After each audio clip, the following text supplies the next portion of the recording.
Sì, bisogna che prendano posto i partecipanti alla perché.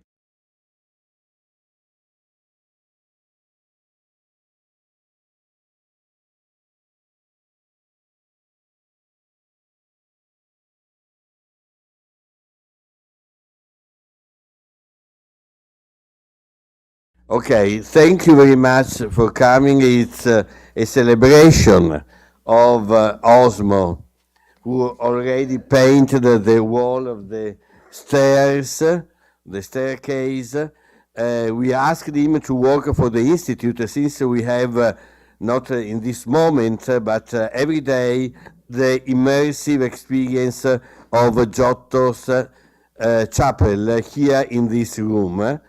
Giotto is at the beginning of an art that works on the walls, and Osmo is one of the most interesting representatives of the last generation.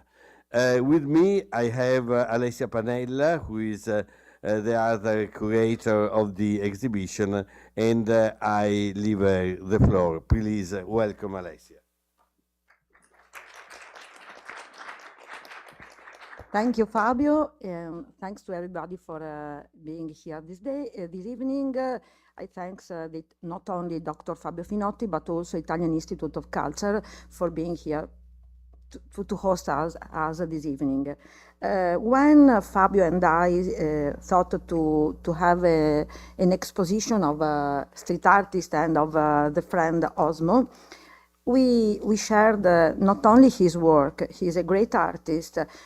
He has a great hand. His painting is very wonderful, but his heart is he share a heart and a work in art with the political and social topics, and I think that is very important in this period to do something for our world. So Jonathan is also is a great friend. I don't know if you saw the paintings downstairs. They are very great.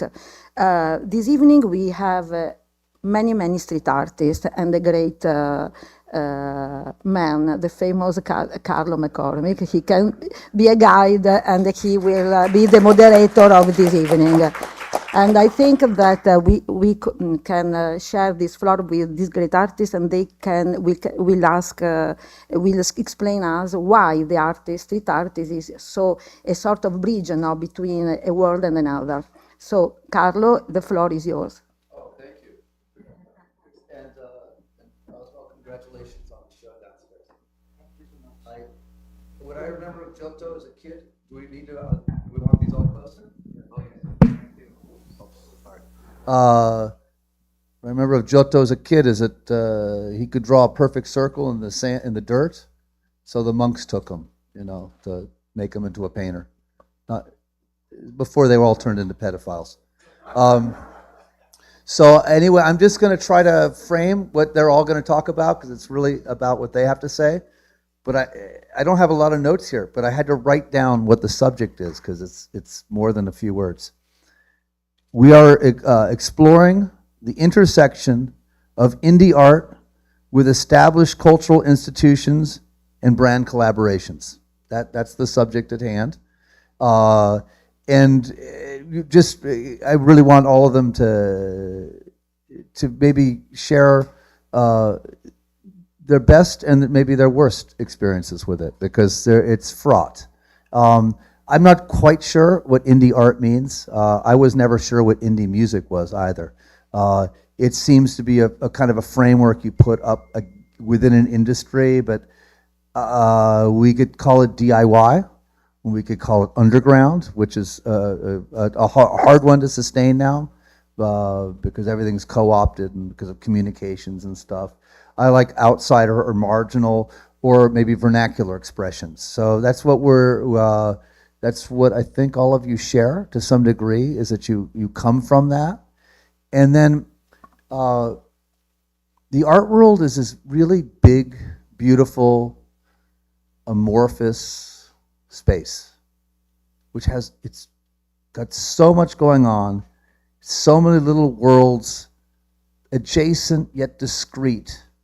And and we think it's one thing, but it's of course many things. So it's all these weird regional things that go on, and the communities that they sustain or that sustain them, because people get teaching jobs or they work at like little art spaces in weird towns. I travel around and I see all that stuff. It's the biennial circuit. It's the art market is what most people think. Everyone goes, oh, fuck, you're in the art world, like, you schmuck. And I'm like, no, it's like, the art world's really nice. Like, but the art market's kind of a little more vicious because it has a lot to do with money. So anyway, so there's all these different things, and of course it's institutions as well. And then there's this other weird thing we've laid on top of it, which is what is commercial art, which is very complicated, because the fact is I know blue chip artists. Some of them are my best friends. I love them, but like what they're doing is making very commercial decisions about what they're going to do with their art.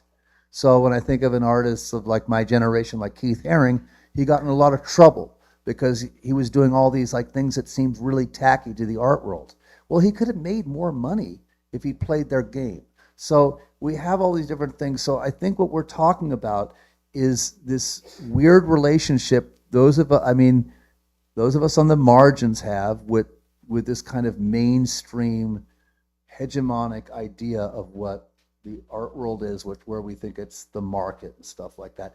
That's all I wanted to share to start. Sorry to prattle on, but I think it's important to realize that. So each of you are working all the time to navigate between what you want to do and something we could call sustaining.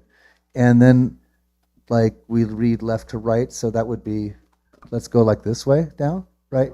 No? Oh, I don't know right and left. Okay, oh, you don't want to talk. Okay. Thank you. One other thing is that why don't you let us run some images if you can? We thought we'd do just so you don't just look at like 5 other guys.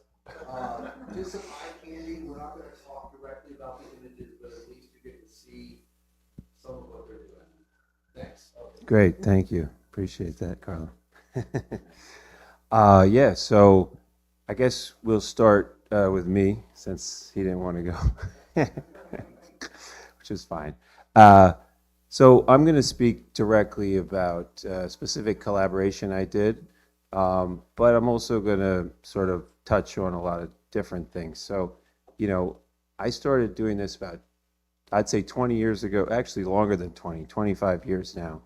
And I started through graffiti. And, when it first started, it was mostly about sort of, I was blessed enough to be able to sell work, at 18 years old. I was able to sell my first piece, 18. So I was impressed by that. But what people were buying back then was more like the idea of an outsider artist, or an artist that sort of was against the system, or was what, I'll coin Espo on this one, where it's like, was looking for the art of getting over on things, always looking for a way to get over on something. And what I mean by getting over is, what I'm saying is that where you're doing it, but you're really doing it your own way. You're doing it in a sense that you might monetize off it, but you're not compromising. And that's how I always saw, because when we started, there was always a thing about no one wanted to sell out. No one wanted to be commercial. Even back, say 20 years ago, one of the biggest graffiti artists were the FX Crew. And those guys came out and they did a Kodak mural. And the whole graffiti world was like, they're selling out. These guys are done, like, this is terrible. And, we all sort of fell for that. We looked at it, we're like, yeah, this is not good. But as time progressed, I think you realize that to be to be able to survive, you have to sort of work within a system that's built already, So that's why it's the art of getting over. It's how do you still do what you're doing within the framework of, this whole art world, or, at that time, graffiti and street art wasn't even in museums or wasn't even really regarded as art. It was still, outsider stuff. So I'm going to speak about a collaboration I did specifically with Prada. So I think it suits because it's an Italian brand. And at this time, this would have been about 2013, I had already traveled a lot. I had already worked in festivals and different things like that. I had shown at museums and stuff. So I had already sort of understood how to establish, but monetarily, we probably didn't really take that next step. So, when you collaborate with a larger, corporation like that, obviously money comes into play. So it was something where it was like, at first, I didn't know, is this something I want to do or not? Because at that time, too, now it just seems normal. Every artist would sort of say, wow, okay, I want to take that because it's going to be money for me. But even in 2013, it wasn't necessarily there yet. It was on its way. It was very close, but it wasn't really. So, and then I sort of accepted it, and we had a great experience, and it was beautiful. And then I got a lot of positive feedback. People were like, wow, congratulations. Like like I was saying, back to this FX crew, this graffiti crew, how they had been, demonized for going for it. Oh, we're going to take money from Kodak. I had the exact opposite experience. Everyone was like, wow, great job. Congratulations. You made it. All these kind of things, So I'm like, okay, this is great. So it was nice, but my only issue with like the whole idea of how it's been sort of co-opted in a brand is that the aesthetic of the work is really popularized now. So you see it where everyone's into street art or graffiti, but I find that the actual illegal activity, the activity that made it so interesting to begin with, is sort of has fallen, on the wayside. People aren't really, they don't bother to care about it. A lot of the artists that I like, that I see doing stuff, are doing illegal stuff, and really, they don't have any followers on Instagram, they don't have commercial backing, they don't have any kind of stuff. So people now have sort of, I feel like this aesthetic quality that everyone's interested in, which sort of we all created by, being the young, or some of the first guys in street art. We were on the Wooster Collective, we were with, where it was actually called that, because it's always been there. Like you're saying, Keith Haring would be called a street artist now, but back then, they still called it graffiti or whatever they would call it, or art. But there was never this word for it where it was like, oh, you're a street artist. So, it was sort of like, I was like, okay, this is cool, but I still felt like no one cared. So it's like I would go and, I was doing like a whole billboard, taking over an entire billboard that's like 30 or 50 feet long by, 20 feet tall. And it's like 5 people would be like, oh, great job. And I just was like, what the fuck? Like, how is this possible that everyone loves how it looks, but they sort of forgot all about, what came from it. And that's what it was. It was always about how you can get over. And I think that's, we all came friends through that because we all sort of built our way up through doing too, and, finding ways to get your art out there where other artists would follow normal channels. You were taking like this completely different path. And now I don't really see that path open anymore. I see like a lot of, maybe if you talk about, because now we've separated graffiti and street art, we've made 2 different genres. So now, some graffiti artists are able to use, that illegal aspect as sort of to create some sort of hype about what they do. But I think it's just, the scene has sort of switched to just, people care so much how everything looks. And they're just so concerned about, how big is it? How detailed is it? How good of a painter you are? And I think, it's losing a lot of that soul of like, it was always about, for me, all my favorite artists, it didn't matter how good they were. It was the things that they could do, like how they would think, beyond sort of what's possible, and then, make that possible. And, it just feels now, and I'm not trying to put a negative connotation, but what I'm saying is like, I'm very happy that there is all this attention towards the art form, but I do feel that there's like a lack of people sort of caring about how it's done or the illegal aspects of it.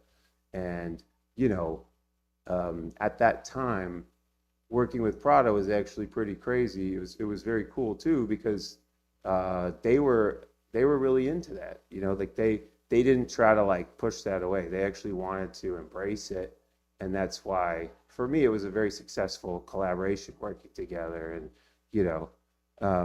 and again, money is always good, so it is what it is. But yeah, so it's like that's my take. Is sort of I'm really happy to work, and then after that I even worked with Apple. I worked with like a bunch of huge brands, and then also with museums and stuff. But I still just felt that lack. I felt it was always people just wanted the big mural. They wanted it bigger and bigger, and that was all that mattered. And sometimes the smaller stuff, something that's done, it's like something maybe you don't even notice is just more important. And yeah, so that's sort of my take on it. Yeah. Okay. Cool. So we'll move it on. I just wanted to just stick a couple little things in there. So I think it was 1980 or 81. Book came out called Street Art. Oh wow. Yeah, it's this guy Alan Schwartzman who became the big guy who runs a little evil company called Sotheby's. And it is really interesting because it's all these different people. So that word does exist. It has existed. It didn't have much currency. It didn't. When you're parsing out these things about street art versus graffiti, I think you're leaving one big other thing out of it, which is that because you're putting street art in the past tense. It's like what you're talking about is muralism, Yeah, which is I a think- whole other, which is about placemaking. It's about kind of evil real estate developers hiring people to make their place look cool, when in fact it's just an evil land grab. So I think those are the only things. Yeah, I just want to, and then yeah, we'll keep going. But Yeah. I just want to. Sorry, Yeah, I got a mic, so. Hello everyone, and thank you for having me here. As others, me too, I start, my background is in graffiti and street art. I start graffiti like just as anybody else, I guess. Like there is an attraction on things like adrenaline, illegal stuff when you're young, and you don't really know where you're going for. But little by little, I guess you start understanding more and more what the game is and what's the unspoken rules about it. And for me, it's interesting to talk about how a person can evolve from one thing and getting into the other one just by passion mostly. For me, it was exactly that drags me or moved me into from graffiti to street art, like just the necessity to explore even more figurative way to express myself without really still not knowing where I was going to. So I guess like for every artist is about evolving and understanding more and more what you want to say, what you try to express. And myself, I'm always being attracted by natures and the animal world. So it didn't took me long to then connect my expression to a believing on preservation. So, and from there on, I think like is where I really found more my direction into an expression. So when I was younger, I always hoped that brands and institutions were reaching out, but probably wasn't the time yet. But little by little, like you get into new experience. I did work for a project for Mark Jacobs, and it was very interesting because they just asked me to use my vision on graffiti and New York style to paint 60 bag, and then for me it was very free to to to achieve this commission. That is actually was a commission. So I always like the idea of using our entity to then collaborate with brands or any kind of like a collaboration.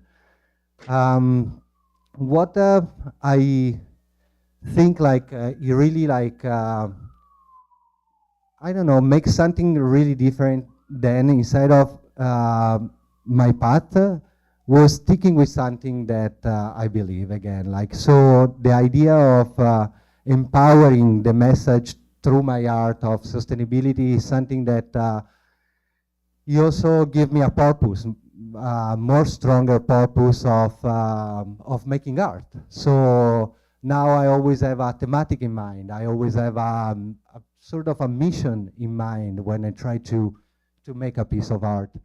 So as a graffiti artist, I start on walls, of course, of the city, but the idea to like using a canvas that is not a regular size. So you always want to try to challenge yourself in a bigger scale. It also puts you in many positions where you're not really sure if you can make it. You need to try yourself in a bigger and bigger scale. And little by little, you understand that there is a lot of more than just painting a wall. There is a lot of behind of organizing a wall, the site project, and the actual painting that many times it takes a lot of effort and physically as well and as well mentally. So during the last years, I've been I made a switch, basically. Coming from graffiti, for me, the tools that was very important for me to use and to learn how to use better and better was spray cans, of course. So I'm still very attached to the culture, but because my believing, I start questioning myself on with the tools that I was using. So I was trying to find a more sustainable tools to use. And finally, in 2018, I've been lucky enough to been introduced to a new paint that is able to absorb pollution from the air. And that's, for me, was a very nice time that put me again in a challenge with myself of taking out something that I was very comfortable with, the spray cans, and jumping into something that require a different approach, a new study, maybe lowering the process. So I decided to then take something out that I really like for the purpose that I had in mind. And so I start keeping using these materials along with the message that I'm trying to send. And for me it's still a great moment because like this I'm able to use art and technology as well to empower both of the way to try to, again, use my art for a purpose.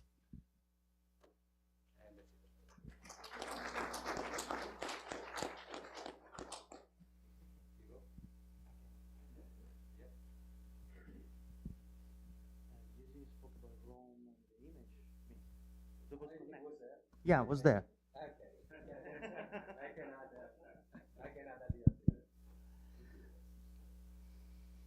Okay, thank you, Iena. Thanks. I would like to thank everybody here for being part of this small panel all together, even the public. Thanks, Carlo, for being accepted, and friends, artists here. So I would like to speak about this experience I had in London. Actually, was the last big. I'm gonna be boring because I'm speaking about this King's College in London, which is an institution, and so it's the last collaboration I did in a really big institution like a college place in the center of London, and I had the opportunity of yeah, I'm Ozmo, and I work with images. I started with graffiti, like my friends, and I went through different experience. I was painting on the streets, and I was called street artist, even if uh, these like etiquette, this really label never really make me fit comfortable. I'm using different images. In my work, I just work like a DJ.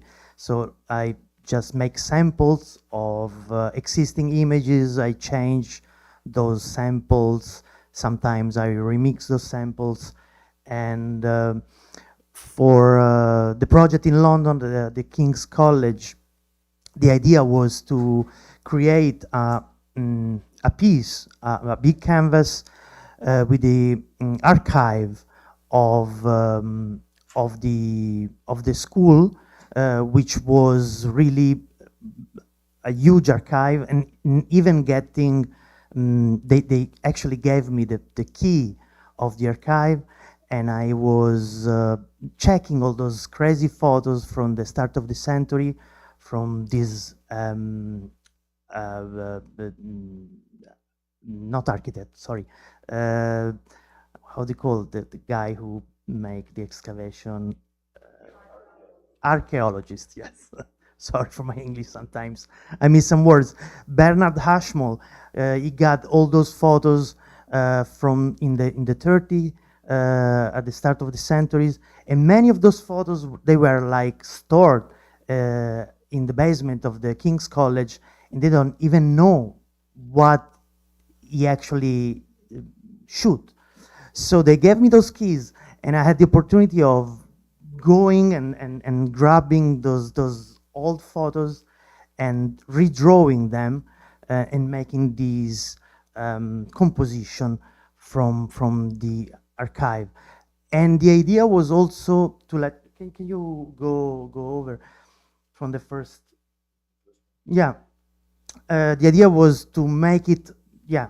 You can see the old photo here and me working at the composition. The idea was that people could, from the college, could step, because this was the entrance of the Bush House in this beautiful building in the center of London. The other side of the Thames is really in the center. And people and the students and professors walking by, they could suggest me the subject to add at that composition. So it was a kind of interactive project where I will juggle those images and the proposition of people passing by. So some of them ended up with classic, it was organized by the classical section of the college, and curated by the director of the classical department. So many, the biggest drawings were about the classical statues, but some people also suggested like the girl from the Spice Girls, or some very pop related symbols of England and London specifically.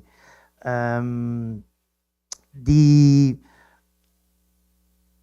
idea was to involve the students into something creative and give them the opportunity of show how a project like that could evolve into something that was a visual experiment, but at the same time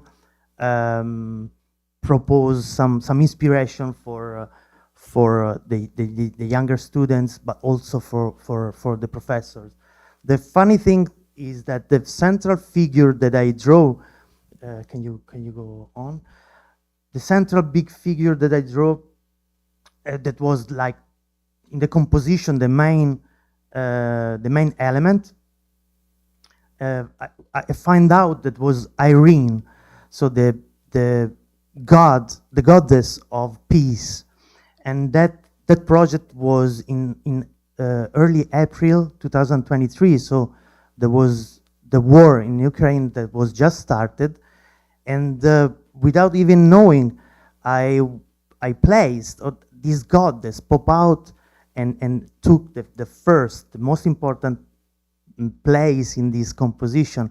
And like sometimes it happens like that, and it's something that in our work, I mean, working site specific or in the public space, and even with people who passing by, sometimes you realize that the work it's living his own life, and sometimes the process makes you discover new things or inspire people passing by, or maybe people give you an opinion that moves something in your head, and it clicks into your work that you're doing, and after that suddenly it change the meanings, even like you discover some meanings that you didn't consider it before.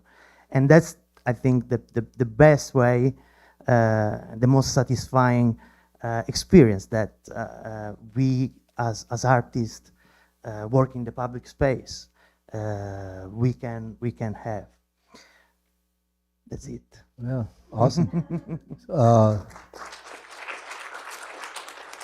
You all said good things where I'd like to follow up with questions, but I'm not going to let Sasan get away without saying anything. And just to lead you in, will you say whatever you want? But he doesn't like to talk a lot. I don't blame him. It's all right. You got a lot of talkers up here if you don't want to talk. But everyone's kind of given a little bit of how they got to where they are. And I just think you and your brother came from a culturally and politically different situation. So maybe it wasn't like starting out as graffiti artists, so that you approach the street from a different modus operandi. And that also you've been going in a much more different direction than a lot of this more commercial muralist work. Yes. So I work with my brother, and he was actually sick, so he couldn't be here. So I think I'll talk on behalf of him. Also, we're from Tabriz. We also started with street art, I guess, back in Iran in the early 200s. I used to do stencils, paste ups, like basically all illegal work. And we used to make work about kind of our, like about censorship, it was basically about our experiences, like reflections of our experiences in Iran, like growing up there, and so, and I think, yes, we moved here 2012, and since then we kind of continued this similar work to talk about in here and globally, to talk about more global issues, because we're not, we weren't in Iran anymore. We couldn't talk about those issues, like being far away from there. And I think we kind of got out of street art a little bit because it was kind of becoming too commercial for us.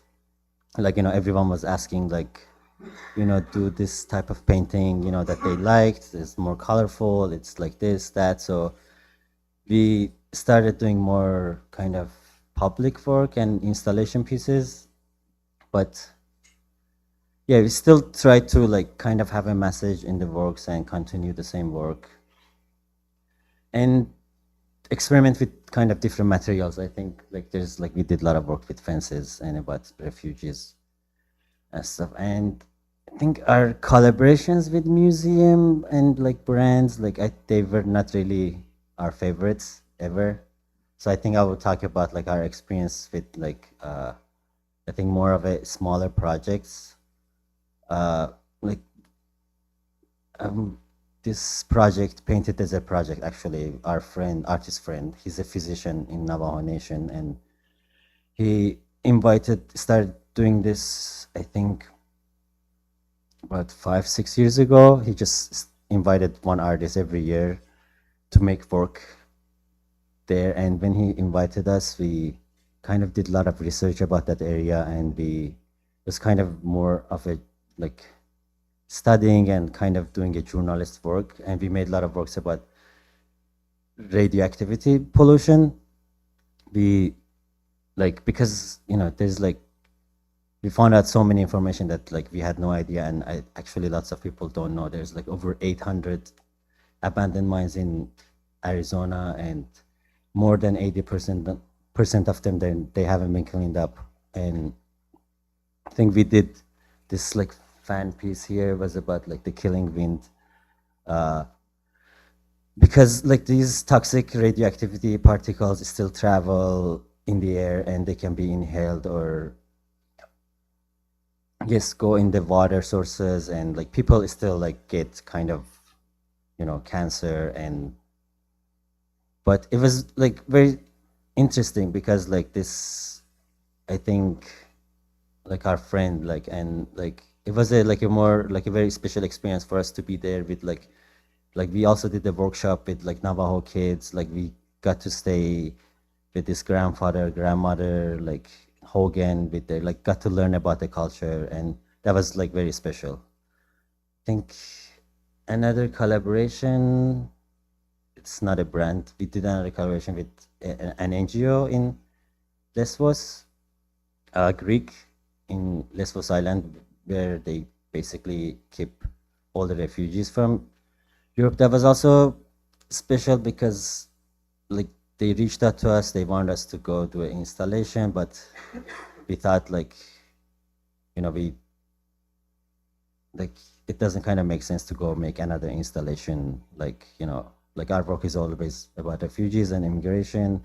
We decided to do something different than just like making another installation, and we decided to make a vegetable garden, and because at the end people can still get from it and like distribute flowers. And kind of, I don't think that project like really changed so much for them, but it was still special, and I think like put a smile on people's face. And we also obviously did a bunch of like other interventions to talk about the harsh conditions there, and like to kind of show the reality like of what's going on. And which like that, I mean, that refugee camp burned down, but there are still people on Lesbos and some other surrounding islands there.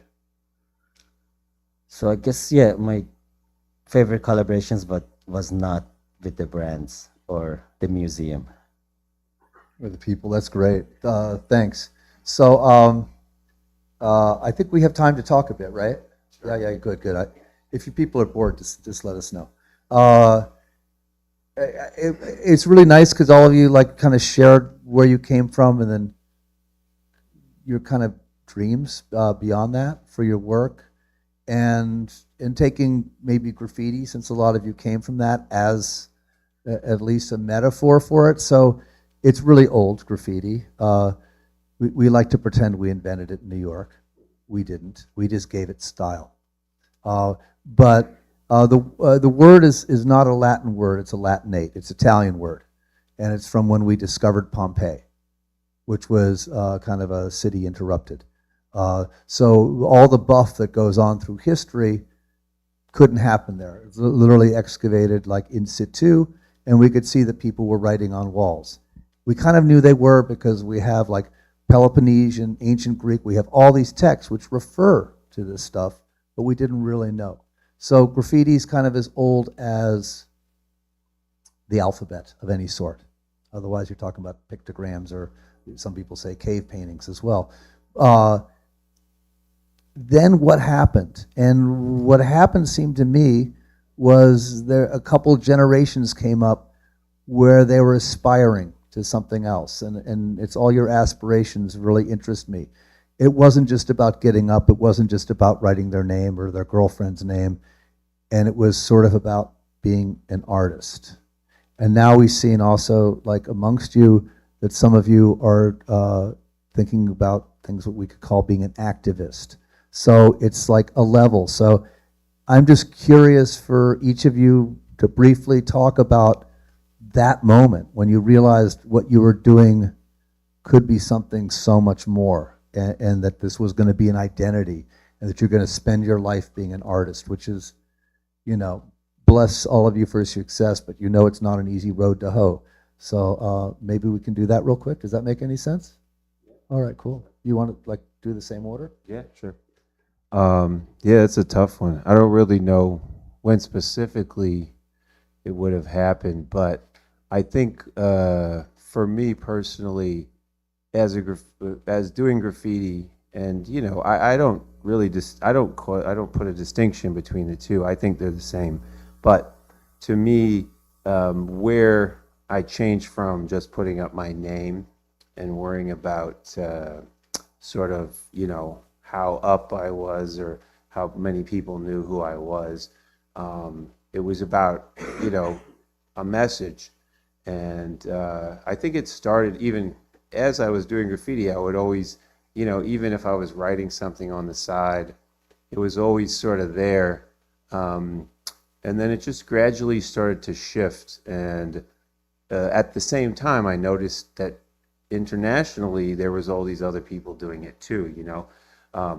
Again, all this stuff was happening for so long, but to really recognize it, and then where people started, especially the internet is really the the breaking point of all this, where it's like gives you something to look at, where you're like, oh, there's someone in Iran doing this, there's someone in London doing this, there's someone in Milano doing this. So you're able to realize that people are doing the same thing, or at least thinking the same way. So sort of, I think it gives you confidence and the ability to sort of go out on your own and choose what you want to do, and not be stuck in sort of a framework of this is what it's supposed to look like. Because we're talking about New York graffiti sort of spread, and it got really popular everywhere. I mean, it even, we're saying it started in Europe, but then it sort of came back to Europe in a new package where people took it on and were like, oh, we want to do New York graffiti. So it's the same thing where it's just like, I think I just wanted to do my own thing. I was like, enough with worrying about the style, enough worrying about this. I just want to put my message and sort of push my brain out onto the world. And so I think that's what a lot of it is. It's just like you're looking to give sort of your perspective. You're putting it into interpretation. You're allowing it to people to take it and use it as they wish. And it's a really beautiful thing. And I think when you get it back and you hear what other people think, that's sort of one of the high points of it. Is like, wow, that's what you got from this? It's really cool. So that's what it was for me. Getting that back and receiving it, it just made me want to do it more and more and more. For me, it was, I guess, where everything started, when everything started. And I remember as a kid looking like the street of my city, Milan, that was full of tag, full of bombing as part of the graffiti scene, but I couldn't really know what it was, and nobody could have really explained me what it was because I was asking probably the wrong person. But then I had this necessity to scribble my name everywhere in my house, and then that turns into, instead of using my name, turn into a tag or the artistic name to don't get caught. So for me was this passage of just something that was coming naturally and putting in place into something that was really happening around me. So then little by little you click with people that probably has the same passion of you, the same attraction from the street, inspiration from the street as well. And then that's when you want to go and act in the street. And that has been a long time, a fun part, but then after years, you still have this part inside of you that you eventually want to have more time to evolve into something that you're trying to paint. That if we talk about writing, so lettering, even lettering, you wanted to go to some Hall of Fame maybe, and explore better the medium that you use, the line that you do, like the lettering, the style that you're trying to achieve. So for me, passing from lettering to figurative, so I don't do any distinction either, but it was for me just a natural passage from graffiti to street art. So from lettering to more figurative things, and it was more to still explore what I can really do. And then I guess from there, I just start, like when I moved to New York, I could see that I could get to bigger canvas that I could get actually in Italy. So because the many warehouses that are here in Brooklyn, especially where I live, so the access was like more easy, and so I could just ask permission to people, and they just will let me do it. And so that is when like also you trying to prove yourself more and more and exploring more techniques and evolve. And then probably along with that, I direct my vision and my passion into something that little by little was growing inside of me as I was growing, and to really uh, figure what's what's the direction that I really wanted to take. And that was my experience coming from when I was a little kid till now, that I'm again more focused on uh, delivering a piece of art that also try to say something that I want to try to express to the world out there.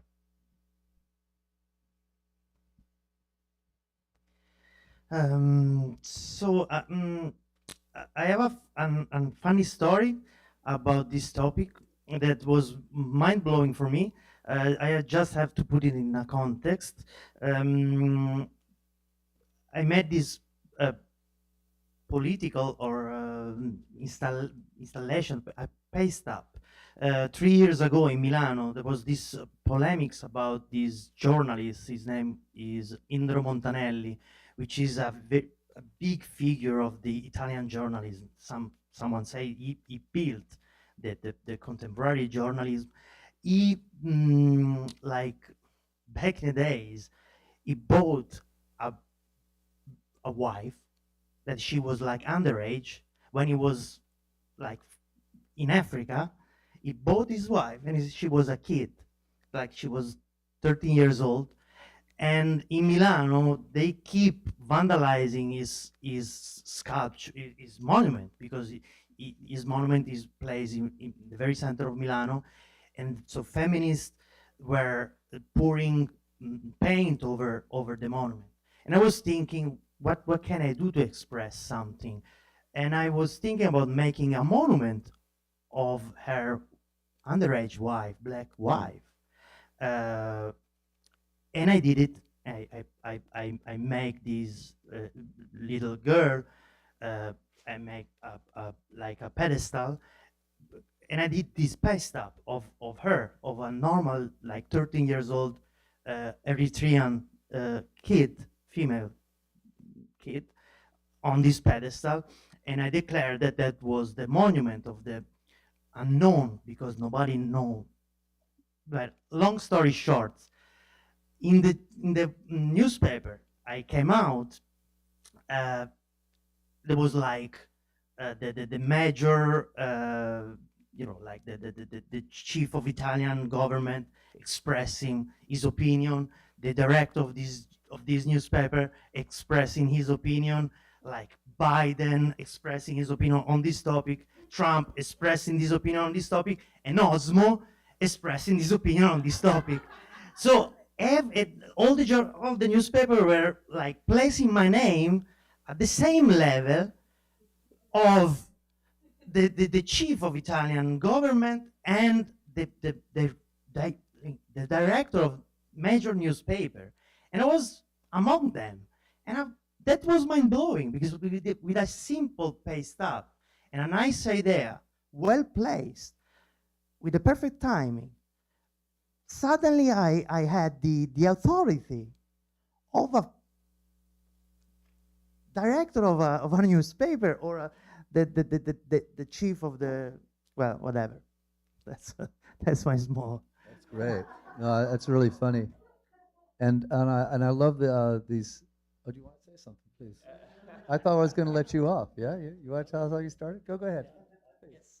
Well, I can share how it started for us. I think for us, it started with skateboarding because there was obviously no graffiti or Yeah. street art back then.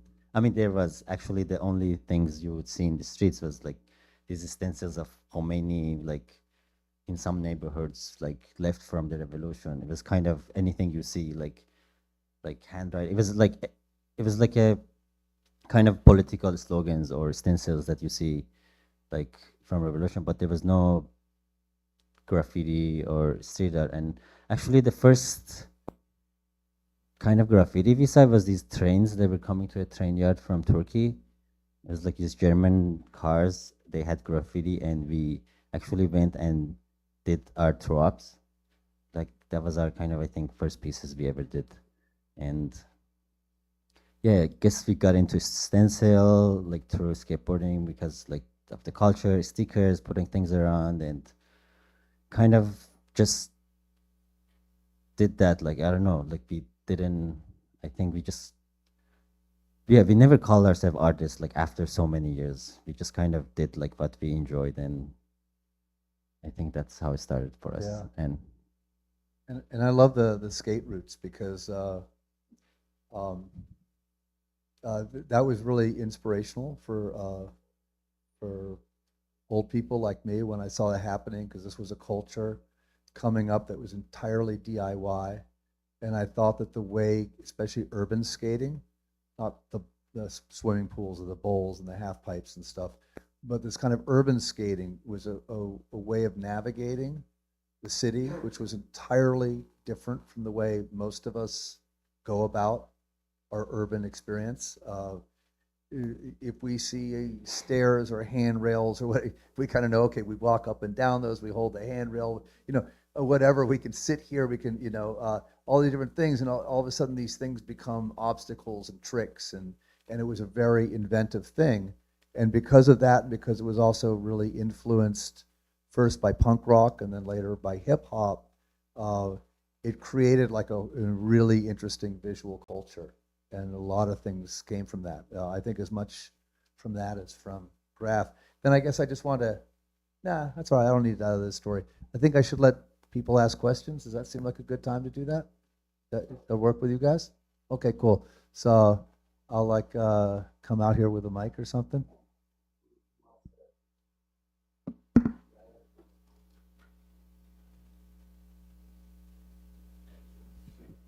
I want to ask just a quick question to Ozmo, because I was looking at your painting that you did in London.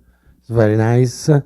But like I'm not sure if I saw what I think that I've seen, because my old eyes. So at the bottom of the main statue, is there by any chance Maradona when he signed with the hands against England? I think there is a Maradona running with a ball. I think it's a Pelé. Ah, Pelé. Ah, Yes. my. It's a Pelé. Well, All right. I like to be provocative, but Yeah, but you're placing the Maradona with over the there. hands would have been more provocative. Thank you.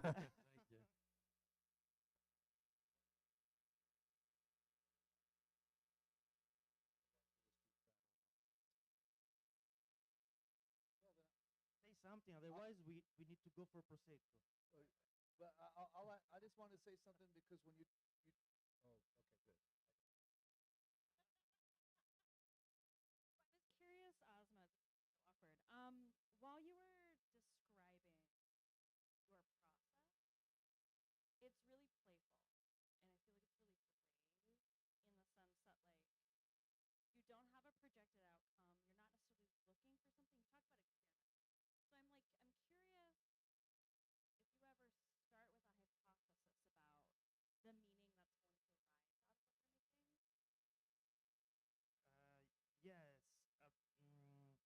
studied a lot the tarots, and also reading, and but this was just because the images fascinated me, and the narrative powers of images.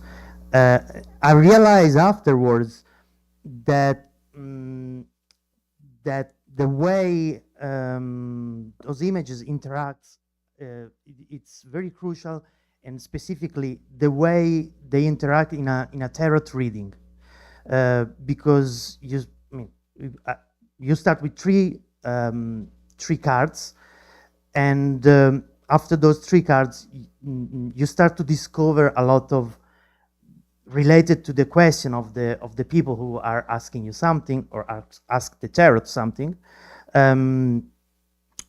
A story start necessarily to go on, and I think the most interesting thing is when, as I said before, something emerged and you don't even thought about that specific meaning, and I think that this is something that is really relating to inspiration. I define inspiration something that comes from above. I don't know, not maybe not above, but somewhere, and in a way occupy the canvas or the artwork or just your mind. Yeah. What I try to do is those visual experiments that sometimes I say castle made by cards that just the stare of the observer make them fall in one direction or totally another direction. And that's very specific about tarots, because the symbol, the power of the symbol is ambiguity. So when I started studying them, I couldn't realize why a symbol could mean this and is totally opposite. Rationally, for me, was like impossible. How is possible? But it's true. And the more ambiguous is the image, and the more powerful it is. That's what I discovered in my practice.